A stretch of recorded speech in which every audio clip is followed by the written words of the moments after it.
तो आपको लगता नहीं कहीं पे कि ये आपका बहुत बड़ा गैम्बल था कि आपने आरबीआई जैसी रेगुलेटरी बॉडी छोड़ के आप एक एसबीआई जैसे कमर्शियल बैंक में आ गए? बैंकिंग एक इवॉल्विंग फील्ड है, तो बहुत चेंजेस आएंगे।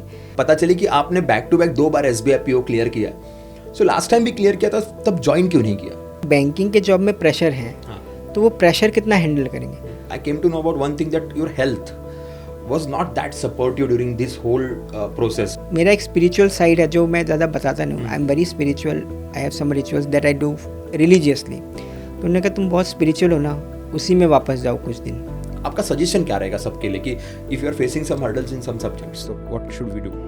एक सेंटेंस में वो एक कीवर्ड होगा 2-3, उनको याद रखना है, उन्हीं को आप हाईलाइट करके कॉपी करके पेस्ट करके लेंगे ना, आपका जो 10 पेज का करंट अफेयर्स है एक दिन का, वो 2 पेज में आ जाएगा। And that is the strategy.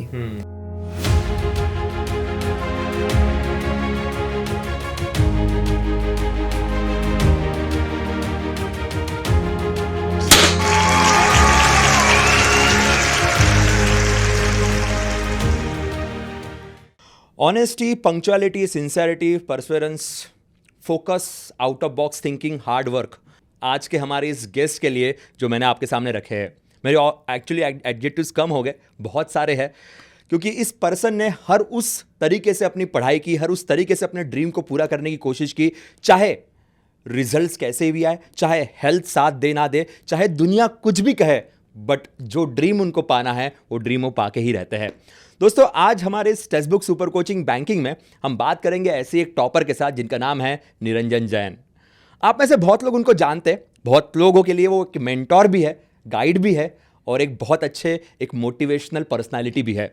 और आज हम उनकी पूरी जर्नी जानेंगे, क्योंकि इन्होंने रिसेंटली एसबीआई पीओ, जो बैंकिंग सेक्टर का one of the toughest exam होता है, वो वापस एक बार क्लियर किया। जी हां, वापस एक बार, क्योंकि ये उनका कंटिन्यूस सेकंड टाइम है जब इन्होंने एसबीआई पीओ क्लियर किया है। और इस बार सिर्फ क्लियर ही नहीं किया, इंटरव्यू में जो ग्रुप डिस्कशन, ग्रुप एक्सरसाइज और इंटरव्यू होता है, उसमें 50 आउट ऑफ 50 स्कोर करके उन्होंने एक अलग सा एग्जाम्पल सेट किया है हम सब के लिए।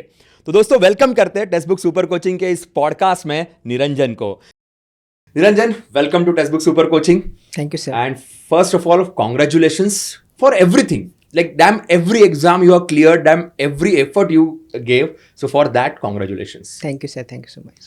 निरंजन, मैं हमेशा एक मानता हूं कि ये जो पूरी जर्नी होती है ना, वो एक सिर्फ एक पर्सन की नहीं होती है, इसके पीछे बहुत सारे लोग होते हैं जो बिहाइंड द कर्टन काम करते हैं, और सबसे पहले आपकी फैमिली। तो ये कॉन्ग्रेचुलेशंस आपके फैमिली के लिए भी बनता है और बहुत ज़्यादा बनता है, तो प्लीज़ हमारे तरफ से उन्हें कन्वे ज़रूर कर दीजिएगा। ज़रूर। तो निरंजन, मुझे एक बात बताइए, जब आपसे बात हुई, जब आपसे डिस्कशन हुए, तो मुझे एक चीज़ बड़ी पता चली कि आपने बैक टू बैक 2 बार एसबीआई पीओ क्लियर किया। सो लास्ट टाइम भी क्लियर किया था, तब ज्वाइन क्यों नहीं किया? Actually last year SBI PO, IBPS PO दोनों हुए थे। हाँ। तो और इलेक्शन की वजह से ज्वाइनिंग लेट हो गई थी। हाँ। तो जब हमारी ज्वाइनिंग आई, उससे जस्ट 3-4 दिन पहले ही हमारा आरबीआई असिस्टेंट का रिजल्ट आ गया और फॉर्चुनेटली वो क्लियर हो गया। Okay. And at that time जो था परसेप्शन सबका, और सब मुझे यही कहते कि आरबीआई असिस्टेंट जाओ। एंड ऑब्वियसली मुझे भी लगा कि आरबीआई है तो चलते हैं, तो मैंने एसबीआई पीओ स्किप कर दिया एंड मैं आरबीआई असिस्टेंट ज्वाइन कर लिया। yes. तो जॉब की बहुत अच्छा है, like the it's a dream organization for any banker, सब कुछ बहुत अच्छा है। बट मेरे लिए ये था कि मैं 10 से 5 की जॉब में फिट नहीं हो रहा हूँ ओके। समवेयर, और शाम को 5 बजे जब आता हूँ उसके बाद मुझे हमेशा से अब मैं क्या करूँ। मैं अपनी हॉबी परस्यू करता हूँ, मैं सब कुछ करता हूँ, बट वो कहीं ना कहीं कुछ एक रह जाता है कमी। एंड क्योंकि मैं एक बिज़नेस फैमिली से भी आता हूँ और बाद में मैंने प्राइवेट सेक्टर में भी काम किया है, तो वो राउंड द क्लॉक काम करने की आदत रह गई है। मेंटली वो एक रहा है, जेनेटिकली भी है, तो वो एक सेटिस्फैक्शन कहीं ना कहीं नहीं था। और फिर कुछ स्ट्रक्चरल चेंजेस काफ़ी आ रहे हैं, ऑर्गेनाइजेशनल चेंजेस भी आ रहे हैं, तो मुझे लगा कि अब इस टाइम पे अगर मैं मूव ऑन नहीं करता हूँ तो एक लाइफ लॉन्ग रिग्रेट रह जाएगा। और आरबीआई में वापस आ सकता हूँ, लेकिन एसबीआई शायद वापस ना मिले, तो इट्स बेटर टू स्विच। तो मैंने सबसे कंसल्ट किया, फैकल्टीज से, मेरे फ्रेंड्स से, एंड किस तरह से क्या किया जाए। एंड मैंने डिसाइड किया कि मुझे ये वापस देना है एग्ज़ाम, और इस बार ज्वाइन करने के लिए, तो इसीलिए मैंने ज्वाइन किया। तो निरंजन, आपको नहीं लगता कि आपने सबसे कंसर्न तो किया होगा, पर मेरे ख्याल से 80 to 90% लोगों ने कहा कि भाई मत छोड़ो, राइट? तो आपको लगता नहीं कहीं पे कि ये आपका बहुत बड़ा गैम्बल था कि आपने आरबीआई जैसी रेगुलेटरी बॉडी छोड़ के आप एक एसबीआई जैसे कमर्शियल बैंक में आ गए? डेफिनेटली गैम्बल है. इफ़ यू लुक एट, ऐसे भी बोलोगे तो गैम्बल ही है सर, बिकॉज हमेशा उल्टा होता है. मेरे केस में ये अजब ही है. यस. बट मुझे लगता है कि डिपेंड करता है कि आपको लाइफ में क्या चाहिए. हाँ. एंड मैं लाइफ में एक मंडेन लाइफ जी नहीं पाऊँगा, मुझे वो पता था. और सबसे अच्छी बात है कि मेरी फैमिली काफ़ी फ्लेक्सिबल है. एंड मैं जब से मैं ग्रेजुएशन के बाद से मैं बाहर ही रह रहा हूँ, पढ़ाई से, जॉब से. तो एक तरह से समवेयर एक अंडरस्टैंडिंग है कि करियर कम्स फर्स्ट. तो उस वजह से एक फ्लेक्सिबिलिटी मिली है कि चलो आपको जो करना है आप कर सकते हैं अपने हिसाब से. तो फ्लेक्सिबिलिटी भी है करियर चॉइस को लेकर, प्रोफेशन को लेकर. तो उस वजह से भी मुझे रिस्क लेने का मौका मिला. एंड डेफिनेटली मुझे ग्रोथ चाहिए थी. जिस तरह के प्रमोशन और जिस तरह के एवेन्यूज़ एसबीआई प्रोवाइड करता है आपको, ओवरसीज पोस्टिंग से लेकर बहुत सारी चीज़ें हैं, आपको बेटर बनाता है. और बीइंग अ कॉमर्स स्टूडेंट मुझे लगता है कि सीखने के लिए बहुत है. जो कि मुझे और एक चीज़ लगी कि मेरा कमर्शियल सेंस ज़्यादा बेटर है. वो इंटेलेक्चुअल फ्रेम में मैं फिट नहीं बैठता हूँ समवेयर. वो मुझे रेगुलेटरी फ्रेमवर्क कैसे? हाँ, तो मैं बाद में जब मैंने काम किया और मुझे मेरे सीनियर्स ने भी कहा कि Niranjan your commercial sense is much better and you should go there. I think वहाँ पे आपके लिए बहुत सारी चीज़ें हैं and you would be a very good banker. So you go there and explore it. And फिर मुझे भी कहीं ना कहीं रियलाइज़ हुआ कि नहीं, वो बात भी सही है. So I decided to switch. Yes. Public administration के भाषा में हम लोग कह सकते हैं कि पॉलिसी मेकर से ज़्यादा पॉलिसी एग्जीक्यूटर के तौर पे आप थोड़ा ज़्यादा बेटर काम कर सकते हैं. एंड आज के डेट में पब्लिक सेक्टर बैंकों को ये कमर्शियल एटीट्यूड चाहिए.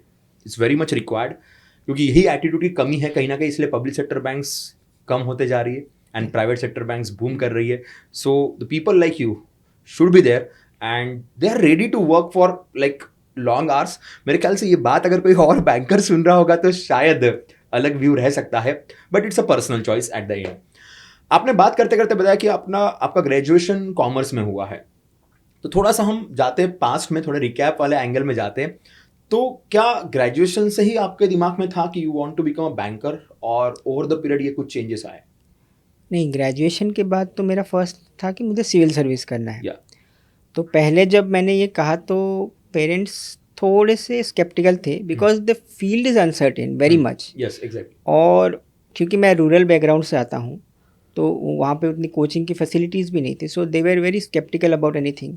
सॉरी टू इंटरप्ट, आप अगर आपका बैकग्राउंड बता दें, कहाँ से आप आते हैं? मैं आसाम से हूँ. आसाम में एग्जैक्टली? आसाम में नौगांव डिस्ट्रिक्ट से हूँ. ओके. तो फिर पापा ने कहा ठीक है आप करिए. तो मैंने कोशिश की. यूपीएससी मेरा नहीं हुआ था. स्टेट पीसीएस में मैं इंटरव्यू तक 2 बार पहुंचा. फिर नहीं हुआ.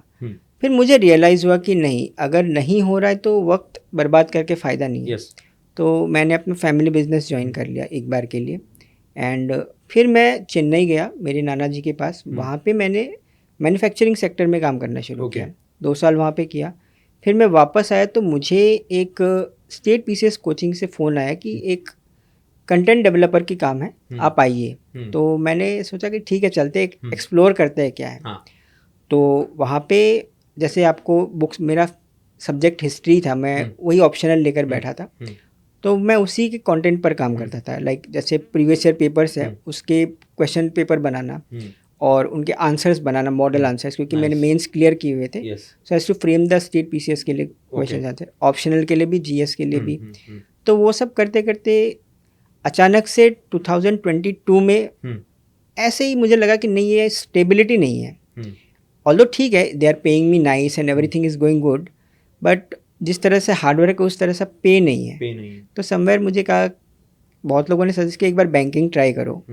तो 2022 में मैंने पहला प्लंज लिया था IBPS PO. प्री क्लियर हो गया. मेंस मेरा नहीं हुआ था because of I couldn't right the descriptive paper. मेरे हैंड में इंजरी थी. बट उसमें स्कोर आए थे 116. तो पहले तो मुझे पता ही था कि ये एग्ज़ाम क्लियर नहीं होगा, क्योंकि मुझे पता ही था कि डिस्क्रिप्टिव. लेकिन जब स्कोर कार्ड देखा था तब मुझे बहुत बुरा लगा बिकॉज ओनली 3.5 मार्क्स से रह गया. तो फिर मुझे पता नहीं क्या हुआ, मुझे लगा कि ये फील्ड आई थिंक मेरे लिए नहीं है. Just drop the idea and focus on your career. और मैंने ड्रॉप कर दिया. आफ्टर 7-8 मंथ्स काफ़ी चीज़ें हुई उस बीच में, and I was at the lowest point of my career and everything. तब मैंने डिसाइड किया कि मुझे वापस से इसको स्टार्ट करना है। एंड एक बहुत लोगों ने आइडिया भी किया नितिन इसको वापस से एक्सप्लोर करो। तो फिर मैंने 2023 के जुलाई से वापस इसको एक्सप्लोर करना शुरू किया। Nice, nice. And thank God you explored. And now you are here. So, Niranjan, ये जो जर्नी थी बड़ी बेहतरीन है. Family business, then you work in a private sector, then you again came back for the competitive exam. But as a content developer, then you realize so many ups and downs. So in that journey, आपको ऐसा नहीं लगा कि family business तो है, let's grow this business because you have that commercial sense, you have that marketing sense. तो उसी business को थोड़ा बड़े लेवल पे, क्योंकि नॉर्थ ईस्ट में वैसे ही बिजनेसेस थोड़े कम है, सो आप एक बहुत बेहतरीन एक स्टार्टअप स्टार्ट कर सकते थे, तो ये ख्याल नहीं आया दिमाग में आपके? कई बार आया, बट मुझे पता था कि जिस तरह की अपॉर्चुनिटी मुझे चाहिए वो वहाँ पे मिलेगी नहीं। ओके। और मैं जिस एरिया से हूँ और वहाँ पे अब वापस से स्टार्ट करना would be very difficult task. Okay. And to be very honest, आपको पता है स्टेट गवर्नमेंट्स कैसे वर्क करती हैं, तो there are many lapses also, you do not get that kind of support. Entrepreneurs को कंट्री में उतना सपोर्ट नहीं मिलता जितना वो डिज़र्व करते हैं, और वो एक मेजर पॉलिसी में एक लूप होल है जो अभी भी एग्जिस्ट करता है। तो समवेयर आई फेल्ट कि it's better to do something else, और मेरे फैमिली में सभी बिजनेस में तो मैं कुछ अलग ही करना चाहता था। एंड सो आई फेल्ट कि इट्स द बेस्ट थिंग कि मैं कुछ अलग फील्ड में अपना एक नाम बनाऊं, तो वो मुझे बेटर लगा, तो I choose banking then after that. That's why in the beginning I mentioned that out of box thinking, because you have that not only joining SBI after RBI and like starting with the banking exams, घर में इतना बड़ा business होने के बावजूद भी, that's a really a kind of a brave decision जिसकी requirement होती है। Now, निरंजन, इस पूरे जर्नी में जब मेरी आपसे बात हुई, हर्षिता मैम से बात हुई, बाकी लोगों से बात हुई, तो I came to know about one thing, that your health was not that supportive during this whole process. और ऐसा होता है ना, मीन्स मैं भी एक सिविल सर्विस वाले प्रिपरेशन से जा चुका हूँ, एंड आई नो दैट जब डाउन्स आते हैं तो वो बहुत गंदे आते हैं, it like hit very hard, and depressions, anxieties, बहुत सारी चीज़ें होती है, और आपके साथ शायद और भी बहुत सारी चीज़ें हुई होगी। So what exactly happen and how you manage all those things? Health का ये था कि 2023 में जब मैं SBI PO मेंस के 10 दिन पहले हुआ ये कि कॉन्स्टेंटली मेरे मॉक्स में बिल्कुल 0 मार्क्स आ रहे थे क्वांट में। एंड मैं बहुत टेरिफाइड था, क्योंकि IBPS PO मेरा डिसेंट जा रहा था, वो हो चुका था, बट SBI PO के मॉक्स में मैं परफॉर्म ही नहीं कर पा रहा था। 10 दिन पहले मेरा इतना बुरा नर्वस ब्रेकडाउन हुआ कि मैंने ऑलमोस्ट गिव अप कर दिया था, मतलब बिल्कुल give up. And the next day मैं ऑफिस गया तो my boss looked at my face and said there is something wrong, and I told him that see I think I am quitting this whole preparation. तो उन्होंने कहा कि कुछ नहीं है, तुम आज वापस दो, खड़े हो जाओ। Somehow we had a talk, and मेरा एक स्पिरिचुअल साइड है जो मैं ज़्यादा बताता नहीं हूँ, I am very spiritual, I have some rituals that I do religiously. तो उन्होंने कहा तुम बहुत स्पिरिचुअल हो ना, उसी में वापस जाओ कुछ दिन, एक दिन जाओगे तुम्हें तुम्हारे सारे जवाब मिलेंगे। एंड मैं आया शाम को, and I just close my eyes and prayed. 2 घंटे बाद एक माइंड का जो ब्लॉकेज था वो खुल गया, एंड मैंने कहा कि चलो अब वापस शुरू करते हैं। और private sector is not like 9 to 5 job, it's a 12 hours of job, और मुझे ट्रैवल करने में 2 घंटे लगते थे, तो 14 hours की पूरी जर्नी, तो उसमें मैं टाइम निकालता था। And I too badly sleep about 2 to 3 hours, maybe weekends पे कॉम्प्रोमाइज़ कर वो एडजस्ट करता था। मैं सुबह 5 बजे उठ के मॉक देकर जाता था मेंस के 10 दिन पहले। मैंने टारगेट रखा था मुझे 10 मॉक देने ही है एनी हाउ। सुबह 5 बजे उठ के मॉक देना, 8 बजे बाद में रेडी होकर ऑफिस जाओ, आके एनालिसिस करो, GA रिवाइज करो, डिस्क्रिप्टिव का टेस्ट लिखो, that's it. It was really tough. मेरा पूरा स्केड्यूल एकदम 1 मिनट भी इधर से उधर पैक्ड था। The best thing was my parents, they were very supportive. वो मुझे तभी कॉल करते थे, वो उन्हें को पता था ये पढ़ रहा है, they used to know that okay he studying at this point of. अभी भी वैसा ही है, उनका फ़ोन या मैसेज तभी आएगा जब मैं फ्री हूँ, या फिर अभी तो जैसे मैं साथ में हेल्पर रहते हैं, वो उनको बोल देते हैं कि तुम उनको बोल देना, because he must be studying. So वो ऐसा एक सपोर्ट मिलना, क्योंकि डिस्टेंस बहुत है, मैं यहाँ रहता हूँ, उसके बावजूद भी जो एक अंडरस्टैंडिंग है वो एक बहुत ज़रूरी है। बिल्कुल बिल्कुल। तो निरंजन, आपकी स्टोरी सुन के मुझे एक बात बड़ी अच्छी लगी एंड मैं उसके लिए थोड़ा जेलस भी फील कर रहा हूँ, क्योंकि you got a very good support, frankly speaking, like not only from the family, wherever you work, like I guess RBI also, even in your private company also, so everywhere you got a very good help, and that really matters a lot to get success. Okay, and that's why मैंने starting में भी कहा था कि behind the curtain बहुत सारे लोग होते हैं and they are literally there. But ये चीज़ ना सिर्फ उनके ऊपर नहीं होती, एक इंसान के ऊपर भी होते से मुझे लगता है कि how you are communicating with those people. Like मैं बहुत बार स्टूडेंट्स को देखता हूँ, मेरा पर्सनल एग्जांपल भी, कि कई बार स्टूडेंट जब प्रिपरेशन करता है और जब डाउनफॉल आता है ना, तो he loves to disconnect everything, even the parents, even the family, कि कम्युनिकेशन नहीं रखना है या फिर मिसकम्युनिकेशन होगा, गुस्सा पेरेंट्स पे निकलेगा. But with you I guess whenever failure came, you try to communicate with the people where I am lacking, and you try to take that feedback.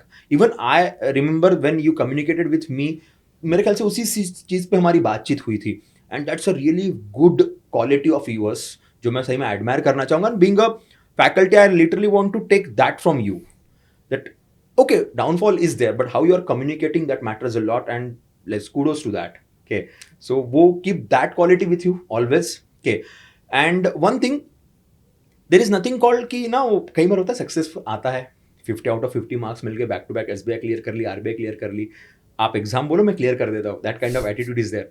But वो जो हवा है ना, वो दिमाग में नहीं गई है, and you are grounded, so keep that way. ये मेरी और हर्षिता मैम, हम दोनों की रिक्वेस्ट रहेगी आपसे कि भाई ऐसी रहिए, so will be always good for you. अब जब हम प्रिपरेशन की तरफ आते हैं निरंजन, तो मुझे एक बात बताइएगा कि आपने जब प्रिपरेशन स्टार्ट की, it was kind of a new for you because you are from the public service commission, then how you handle this subjects, QA, reasoning, English, GA, so क्योंकि people are struggling with one or the other subject, सो एक बार वहाँ पे बात कर लेते हैं हम. पहले जब मैंने फर्स्ट टाइम जैसे प्रिपरेशन स्टार्ट की, वीडियोस यूट्यूब पे लेक्चर देखते थे ना, मुझे वो ये पूरा बैंकिंग का जो पढ़ाने का कल्चर ही बहुत अजीब लगता था, बिकॉज मैं बहुत स्ट्रिक्ट एक रजीम से आया हूँ. सिविल सर्विस में बहुत स्ट्रिक्ट होते हैं, so we are no nonsense guy.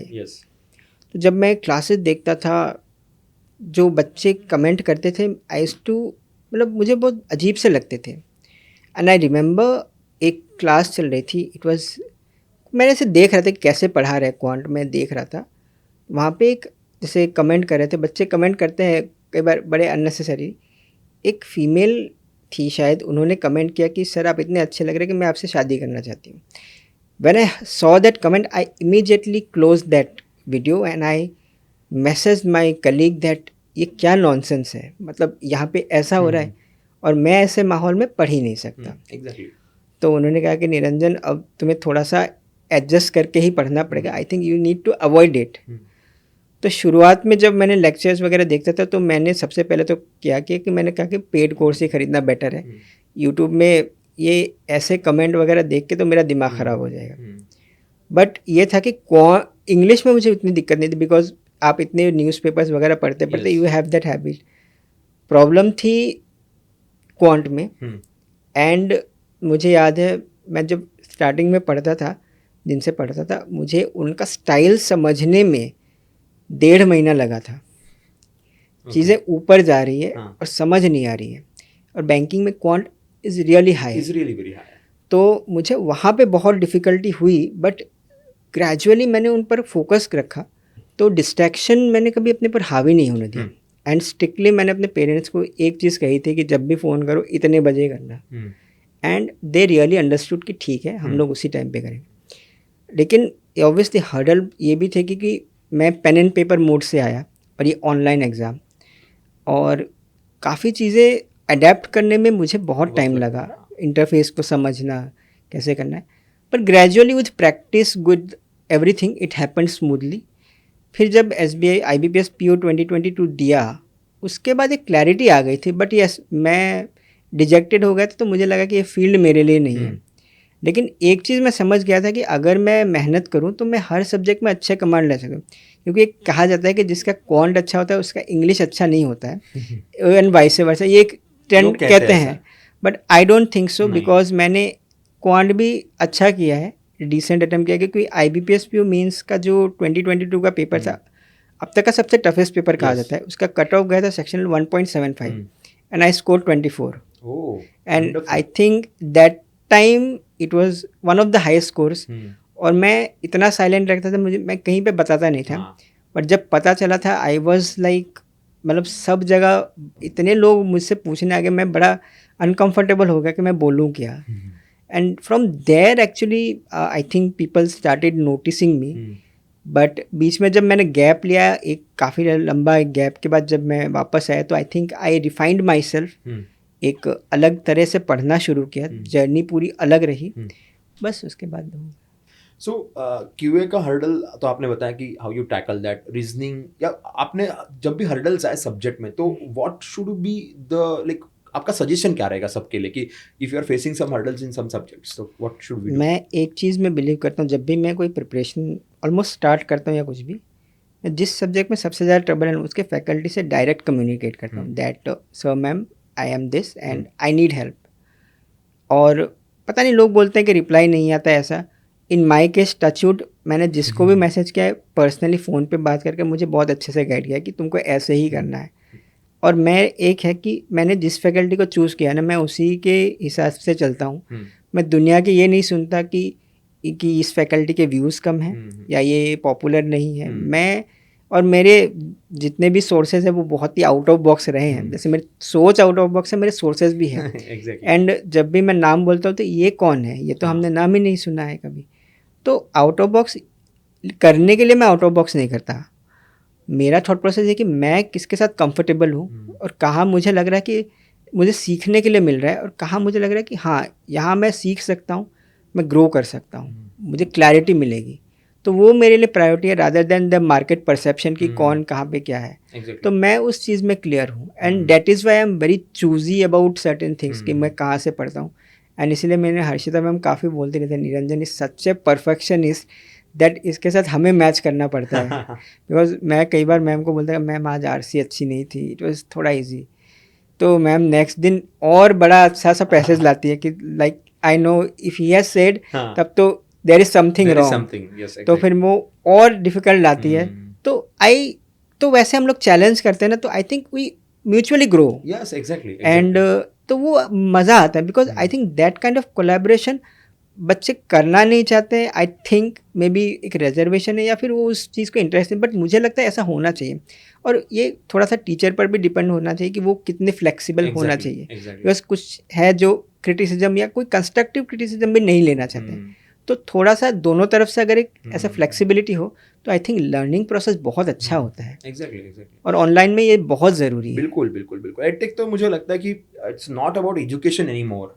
The education world is actually gone. It's about influence, influencers, that kind of scenario. And easy learning is loved by everyone these days. Not only by the faculties, but by the students also. And that's why personally जब मैं EdTech में काम करूँ तो मुझे लगता है कि easy learning रखोगे तो बच्चे ज़्यादा आएंगे. हाँ वो है. Difficult रखोगे तो बच्चे नहीं आएंगे. And no one is thinking about exam.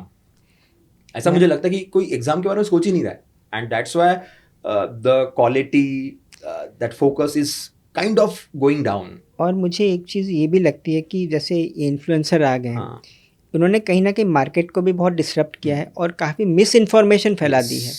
और उस वजह से बच्चे उनकी लाइफस्टाइल और उनके डेली रूटीन को देखने में ज़्यादा इंटरेस्टेड है रादर देन कि हम क्या कर रहे हैं.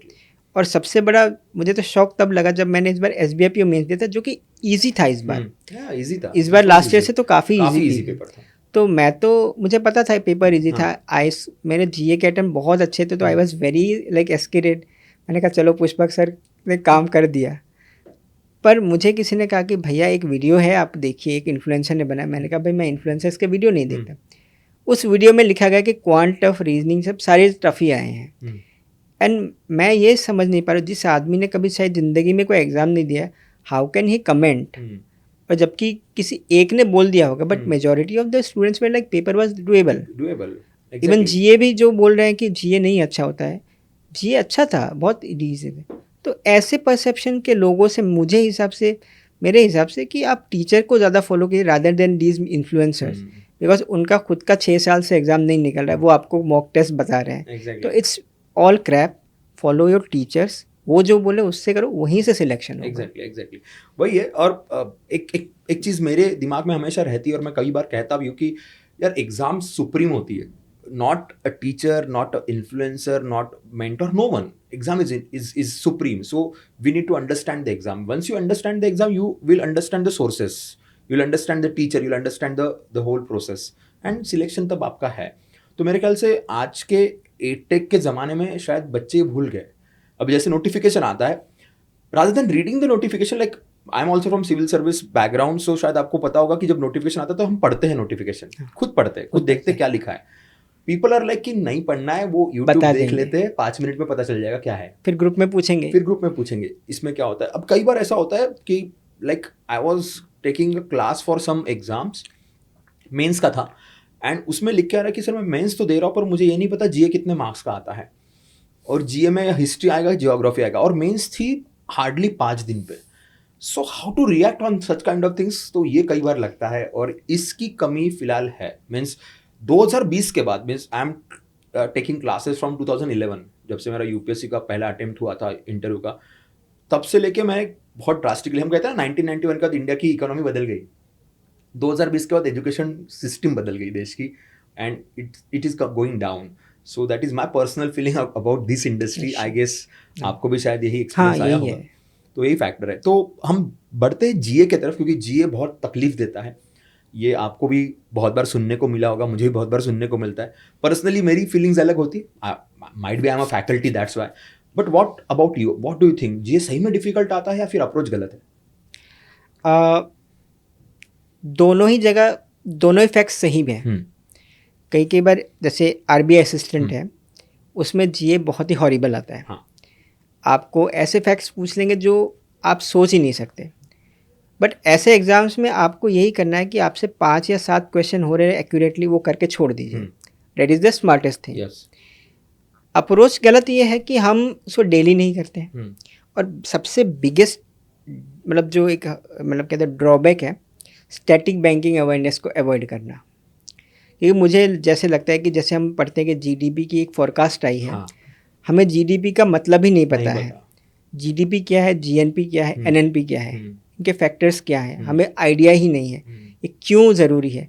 तो हमें जब पता ही नहीं होता है तो हम जब सिर्फ फैक्ट को मगअप कर रहे हैं, तो वो कहीं ना कहीं एक डिसएडवांटेज है. आपको क्लैरिटी होनी चाहिए कि ये फैक्ट ये है, जीएनपी होता क्या, जीडीपी. तो आप जब न्यूज़ पढ़ते हैं ना, अच्छा ये है, अच्छा, तो आपको एक जेनरिक ओवरव्यू आएगा कि अच्छा अपनी इकोनॉमी कैसी है कहीं ना कहीं. तो वैसे ही मैं हमेशा सजेस्ट करता हूँ तो कि बैंकिंग अवेयरनेस जो स्टैटिक वाला, वो पहले कंप्लीट कर लें, और थोड़े इकोनॉमिक्स के बेसिक कॉन्सेप्ट्स, एंड ऑल्सो अपनी कंट्री के बारे में बेसिक, जैसे अपने बॉर्डर कितने हैं, स्टेट कितने हैं, और थोड़ा सा कॉन्स्टिट्यूशन का प्रीएम्बल, और जो अपना हाँ, और फंडामेंटल डीपीएसपी है, और जो एनुअल फाइनेंशियल स्टेटमेंट वाला है, वो मनी बिल वाला, वो थोड़ा पता होना चाहिए. बाकी आप कुछ मत जानो, एटलीस्ट इतनी चीज़ें पता होनी चाहिए. इससे क्या होगा, आपको इनडायरेक्टली बहुत हेल्प मिलेगी. और मेरा हमेशा सजेशन ये रहता है कि आप जैसे कोई न्यूज़ पढ़े, जैसे इंडिया का किसी कंट्री के साथ एमओयू साइन हुआ है, अब उस कंट्री को मैप में लोकेट कीजिए, देखिए कि वो कैसी है जगह, सराउंडिंग देखिए. विजुअलाइजेशन जितना करेंगे जीए में उतना बहुत अच्छा है. And I do visualization a lot, and I think उस वजह से. और अपने नोट्स बनाइए. सर ने जो पीडीएफ दिए क्लास से, उसको क्रिस्प वे में थोड़ा सा हाईलाइट करके रखिए कि ये की पॉइंट है. आपको सारी चीज़ याद नहीं होते, एक सेंटेंस में वो एक की वर्ड होगा 2-3, उनको याद रखना है.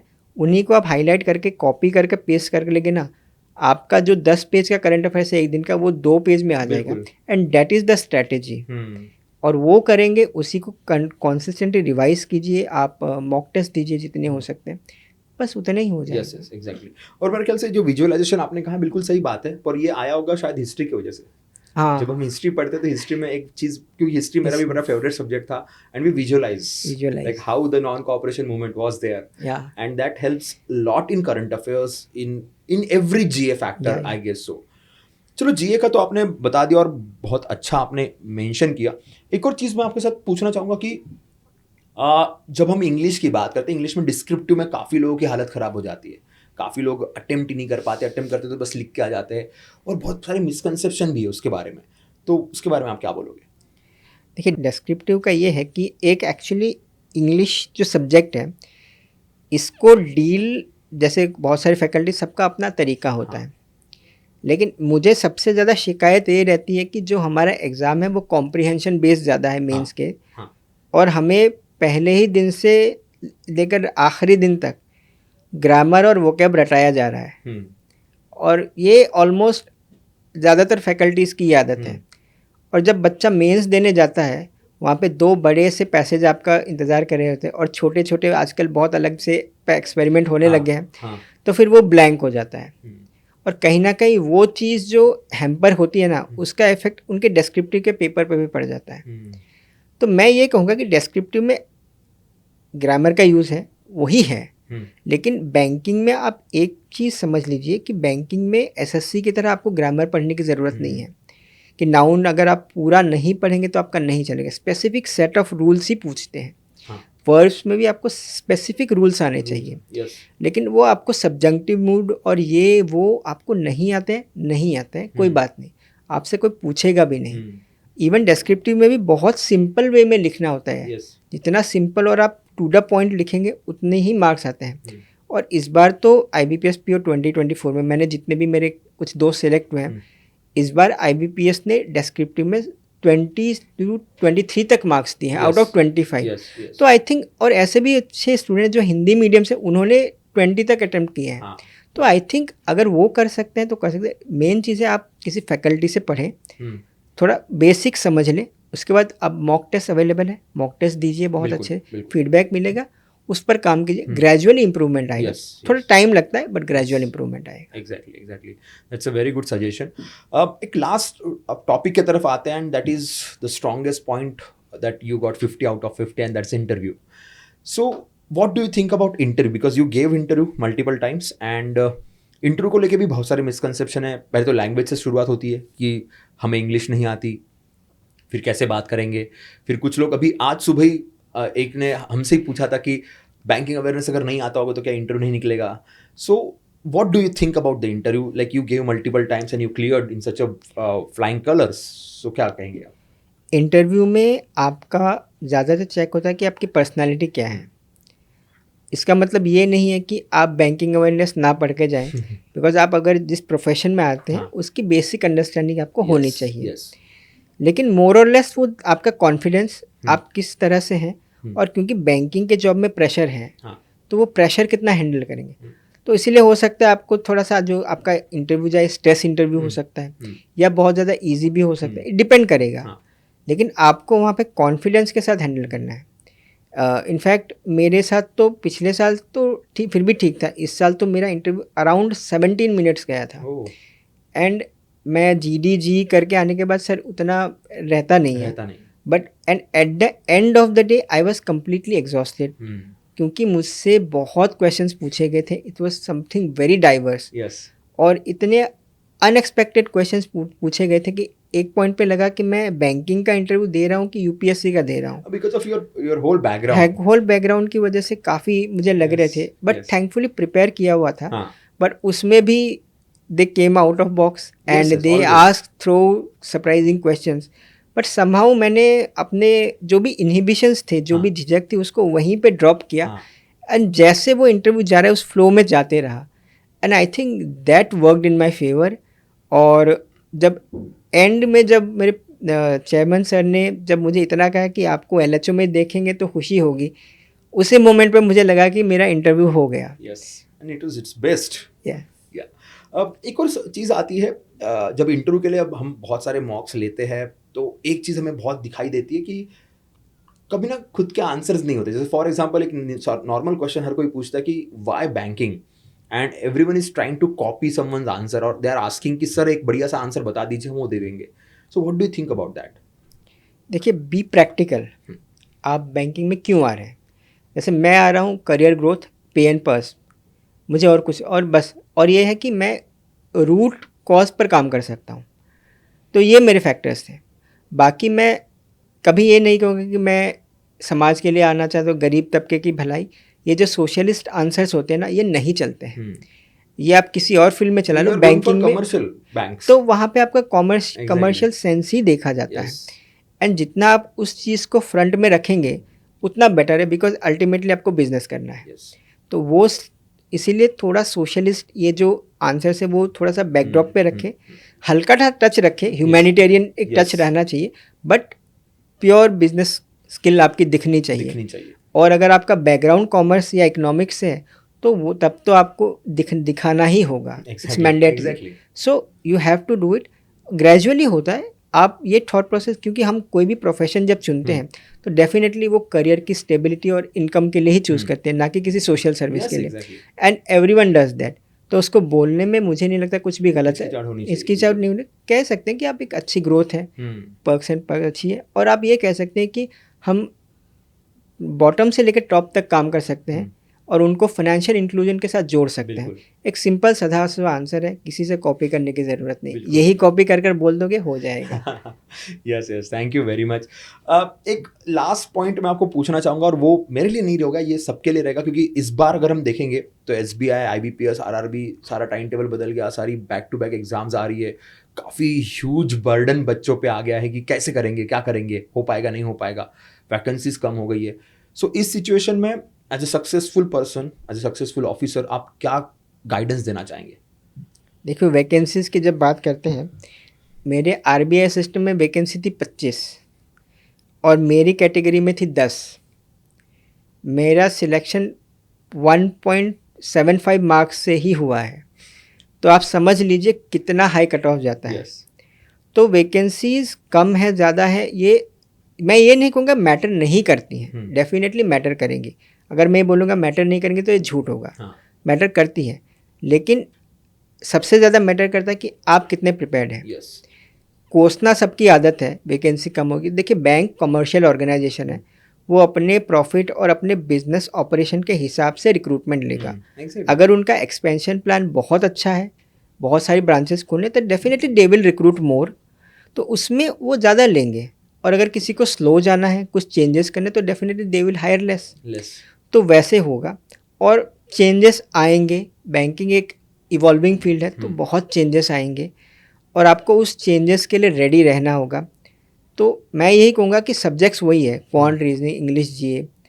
तो जब आप वही चीज़ें पढ़ रहे हैं, बस थोड़ा लेवल ऑफ डिफ़िकल्टी वेरी करता है, वो आपका मॉक टेस्ट से कवर हो जाता है। तो आप खुद से ये पूछिए कि अगर कल एग्ज़ाम है, आप तैयार है कि नहीं देने के लिए। अगर आप तैयार हैं तो मुझे नहीं लगता कि कोई भी एग्ज़ाम आपको रोकेगा, आप कुछ ना कुछ कर लेंगे। तो अपनी श्योरिटी रखिए कि नोटिफिकेशन आ गया, ठीक है, कोई बात नहीं, मैं तैयार हूँ। वो जिस दिन क्लैरिटी आ गई, उस दिन समझ लीजिए आपका सिलेक्शन हो जाएगा। तो वो आना बहुत ज़रूरी है। और अगर नहीं भी है तो ये मन में रखिए कि ठीक है, आ गया, मैं अब और ज़्यादा मेहनत करूँगा। तो वो पॉजिटिव सेंस ऑफ एटीट्यूड बनाए रखना, हाँ, मुश्किल है, ऐसा नहीं कि बन जाता है। होंगे मोमेंट्स जब आप गिव अप करते हैं, मैंने भी बहुत बार किए हैं। इस बार तो इतने गिव अप किए हैं कि मतलब क्या बोलूँ। लेकिन वही था कि मुझे ये भी पता था कि अगर मैं खड़ा नहीं हुआ, मेरे लिए कोई और खड़ा नहीं होगा, कोई नहीं होगा। और मुझे अगर अचीव करना है तो मुझे खुद के दम पर ही करना होगा। बाकी सब सपोर्ट देंगे, बट अल्टीमेटली करना मुझे है। तो आप ही को। सो यस, मैंने अपना एग्जीक्यूट किया and it worked well. Nice, बहुत बढ़िया। दोस्तों, ये थे हमारे निरंजन जैन सर, जिनसे हमारी बातें और बहुत कुछ सीखने को मिला। एक लाइफ जर्नी, और इस जर्नी में किस तरीके से आप जब गिरते हो, किस तरीके से आप कंस्ट्रक्टिवली खड़े होते हो। Even that construction should have some meaning and deep meaning, ये हमें सारी चीज़ें पता चली। एक बात मैं कहना चाहूँगा, आज सुबह भी हमारी एक एक्स सर्विसमैन सर से बात हुई थी, उन्होंने भी एक बड़ा अच्छा पॉइंट कहा था, जो सेम निरंजन ने कहा कि जब डाउनफॉल आता है ना, तो some spirituality is always helps. Mind should be very calm and quiet, because जब डाउनफॉल आता है तो हम कुछ ऐसे डिसीजंस ले लेते हैं जिसके लिए हम फिर जिंदगी भर रिग्रेट कर सकते हैं। So before taking such kind of decisions, sit के, just go for the meditation, go for something, make your mind calm, quiet, by spirituality or by any other thing, okay, and then take the decision, and result आपके सामने है, ऐसा result आपको definitely मिलेगा। आज एक 50 out of 50 हमारे पास है। मैं चाहूँगा कि नेक्स्ट ईयर यहाँ पे शायद 10 50 आउट ऑफ 50 रहे और हम उनसे बात करें, और उनके मेंटोर आपके सामने हैं, तो आप बिल्कुल इनसे हमेशा गाइडेंस ले सकते हैं। Is always ready. अभी भी जब हम बात कर रहे थे तो he continuously was getting calls from the many aspirants, and that's really good, और ये होना चाहिए। और हम चाहते हैं कि ऐसी चीज़ें आगे बढ़े, ऐसे आप सबको गाइड करें और सक्सेस की ऊंचाइयां छुए. So once again all the very best from the text book super coaching family, and once again congratulation. Thank you sir.